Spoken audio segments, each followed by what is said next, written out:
Morning guys, I'm Blackie and welcome back to the channel. Okay, this is a response to one of my subscribers who asked me that they have a family of 4 and what tips could I give them for tents and taking care of, like a family of 4. Okay, that's a fair question. On the light end, the lightest weight is going to be individual hammock and tarps for shelters, because you can hang close together and then usually carry one extra community tarp to put up to have a place to get under in case of rain, inclement weather, whatever. That's going to be the lightest as far as backpacking, really. The bulk of whenever you go to the larger tents, the weight goes up significantly. Okay. Now, one step up from that is you don't want to do the hammock set, but you do want to do some sort of tent. I recommend 2 4-person tents and put 2 persons in each, because when they say that this tent is a 2-person tent or a 4-person tent, that's basically 4 bodies, no gear laying in there. Reality, 2 people in gear fit into a 4-person tent, really. And it can work out pretty well where the 2 stronger of the group of the 4 carry the 4-person tent and the 2 others carry the little light chair buckets, these backpacking chairs that fold and put together. I affectionately call them butt buckets, because everybody seems to be sitting with their butt in a 5-gallon bucket is what they look like to me.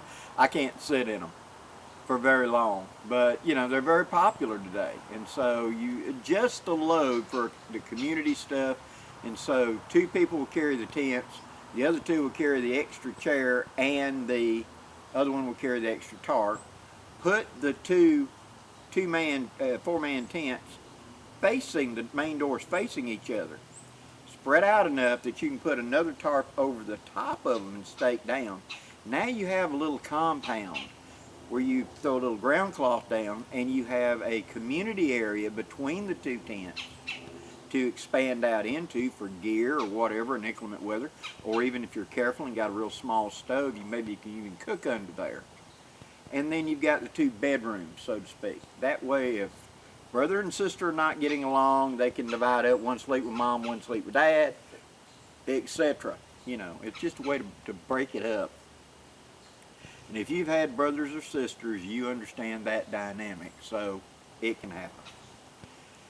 If we're going to be having conveyance and we're talking about car camping, I would recommend going with like a 6 or an 8-person tent if you're going to do one tent. But I'm going to tell you, when you go to the larger size tents, you're going to a bigger envelope, a bigger window for the wind and the storms to affect upon, and the shock cord poles, the bigger the tent, the less strong they become. Yes, they'll hold it up, but when you get a strong wind or a strong downpour, they can't hold it up and it starts to collapse more. It'll spring back up, but during extremely heavy downpours and extreme heavy wind and stuff like that, they want to lean down. The bigger the tent, the greater that lean potential is. So just bear that in mind. But like a 8-person tent would be very roomy and spacious for 4 people in gear, and then throw a tarp off the front of it with 2 poles for a community area in front. That would be very worthwhile. If you're running a large camp like that, then I recommend 2 separate coolers. One cooler that's nothing but drinks, and one cooler that's food. Mark them so they're never confused. That way, when I get 2 different color coolers if possible, so that, let's say, the red cooler is the meat cooler and the blue cooler is the drink. So when you open it up, it's going to be the drink cooler, and we're not constantly digging down in the other one. And the meat and stuff like that, we want to keep cold no matter what. If the drinks get a little warm, we can live with it. We want to transfer ice from the drink cooler to the meat cooler, so you get 2 sources of ice, see? And then making sure the cans are clean before they put in. That clean ice water in that drink cooler can be utilized for washing and other stuff as well. So it's also another water source. It can also be ran through a filter right quick for drinking water as it melts. So you see what I mean? It can work out real well. The meat cooler, on the other hand, the meat one that's designated, you never do that, because you may have raw meat contamination like chicken or whatever, and that can taint that and make it risky to even take ice out of it to put in drink. Trust me, that's how it got me. I was at a big event one time, and I had two identical coolers. They were both blue, and it had been out in the bright sunlight, and my tent was unclosed. It was a big heavy canvas wall tent, and I had just stepped in the door, and the only thing I wanted in the whole world was a cup of ice water. I was so hot and dehydrated. And as I stepped in the door, there was a mayday call that we had to go respond to right now, because we were dog soldiers, and it was our job to do that. And so I just snatched open the cooler basically in the dark, plunged my cup into it, got water, went to chugging water, slapped the cup down, and took off.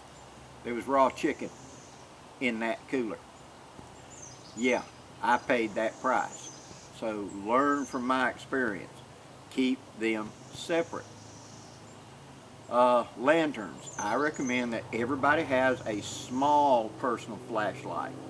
Headlamps are great, but when you're in a group and you're turning, you're blinding each other. So the best thing to do is to wear it around your neck, shining down at your feet. That way, when I turn and look at you, I don't blind you, but it's illuminating everything right here for me to walk and see. If I need to shine over, I can just pick it up and aim with it.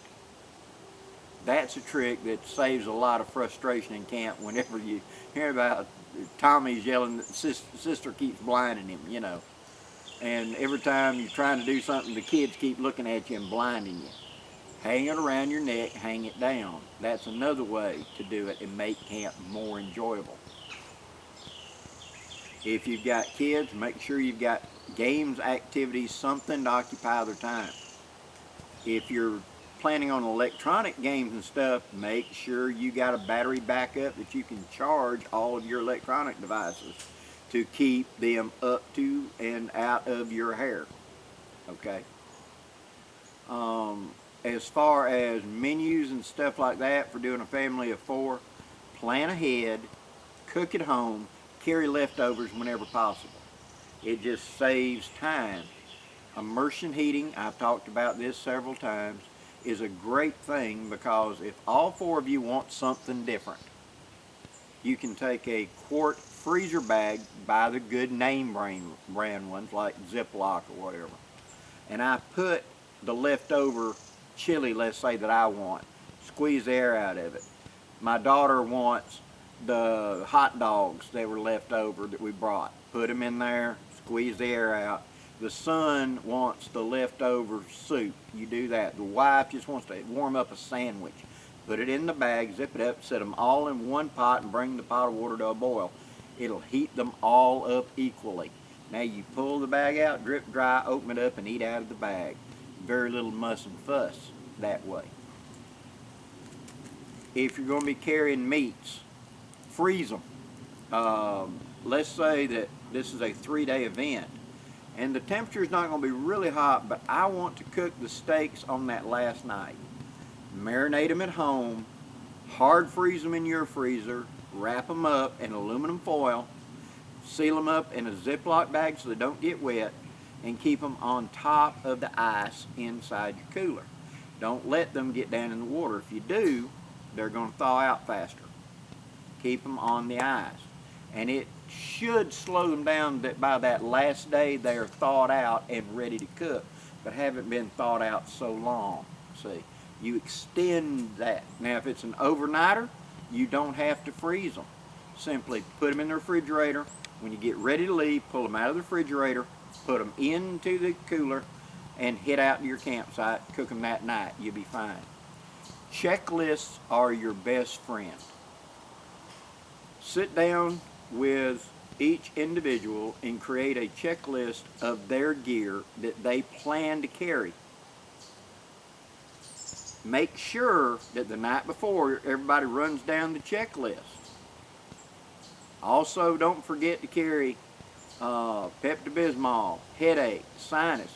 You may not be used to being around campfires. This is very true of many people.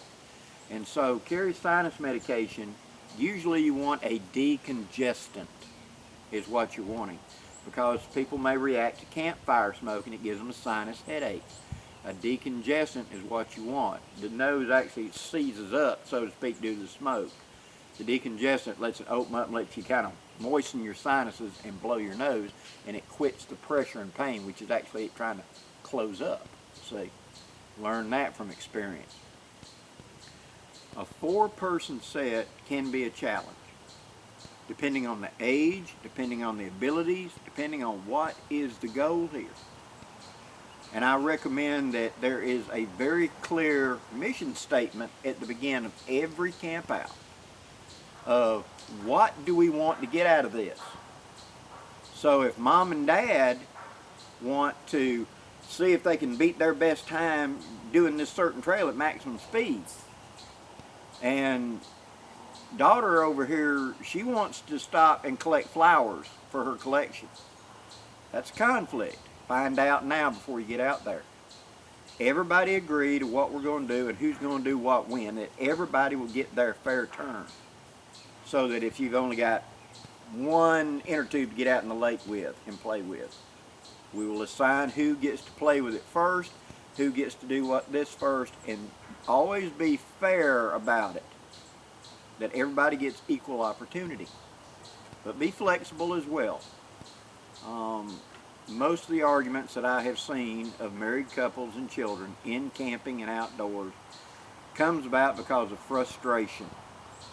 Because having to cook meals that they're not accustomed to cooking on a fire, they're used to cooking at home.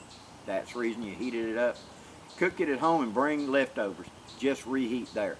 Makes life easier. It's a great skill to have to learn to cook on a fire. Practice that at home.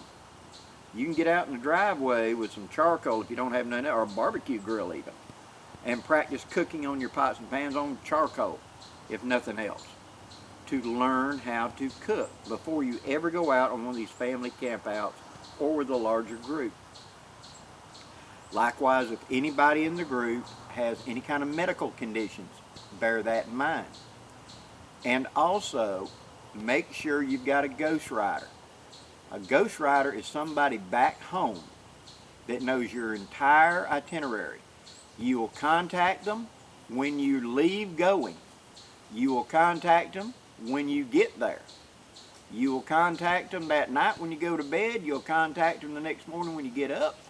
You'll contact them whenever you're leaving camp. You'll contact them when you get home. That way they're marking your progress. So if you do get in a situation where you slide off of a road into a ditch somewhere and your vehicle gets stranded way back in the back country with no cell service, your ghost rider has already known what your plan is, your route, everything.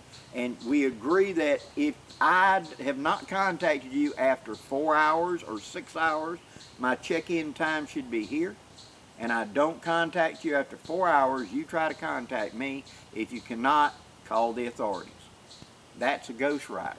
For those of you out west that's going into these great vast open areas, that there may not be anybody coming for quite a while out there, and you may need help. That's the way to do that. Now for most of us in the eastern woodlands, not so much. Every piece of woods you're in, even the big huge national forests, have usually got people somewhere and usually got some sort of traffic on roads that you can flag down. So it's mostly you guys out west that's going to fall. I hope this answers some of your questions. Like I said, small personal flashlights, a couple of camp lanterns to illuminate the area. If it's a car convenience, look at the bucket potties for the ladies. Ladies feel much more confident if they've got their own potty. To go out if you're trying to get your family involved in it. That is a real hindrance to many of the ladies going out, is the fact that not having a potty out in the woods just makes them feel uncomfortable, vulnerable. If you'll go to Walmart, they have this snap-on toilet lid in camping called Luggable Loo, L-O-O. And it turns a 5-gallon bucket into it. You simply put 3 high-quality tall kitchen can bags, one inside the other. One, put the next one in 2, next one in 3.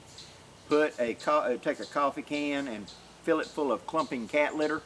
Put about 1/3 of a can in the bottom to begin with, and every time you use it, add some. This is for car camping or RV camping or other conveyance camping. Canoeing, I've seen people carry these. And then designate an area back behind the tent or something, or set up a tarp around something for a privacy area if there are no facilities there for the ladies or even the young guys if they feel more confident with that. Okay. But such things can happen. You're going to face challenges and obstacles. Good. That's the whole point of it. Coming out to enjoy and to face these challenges and work through them. Don't think that because, man, this is just going to derail everything. Find what works and then take it step by step and find a way to work around it. A way that everybody can agree on and everybody knows where we're at. Everybody is part of a team. So if it's a family or 4 individuals, everybody knows what they're supposed to bring, what their camp duties are, whether you're the guy that handles the hauling of the water, or you the one with the big filter, you filter everybody's water that needs. Or you agree that you're going to split the firewood, or you're going to bring the saw to cut the firewood. Or I agree to tote the extra tarp because y'all are doing all the other jobs. Everybody is a partner in this, and everybody is an equal share. That is how to make a series of 4 people work well in camp. Hope you've enjoyed this. If there's any questions or ideas you'd like to throw out there, please put them down in the comments. I'll be happy to answer them as best as I can. Till next time, guys, I'm Blackie wishing you safe journeys. Have a great day, guys.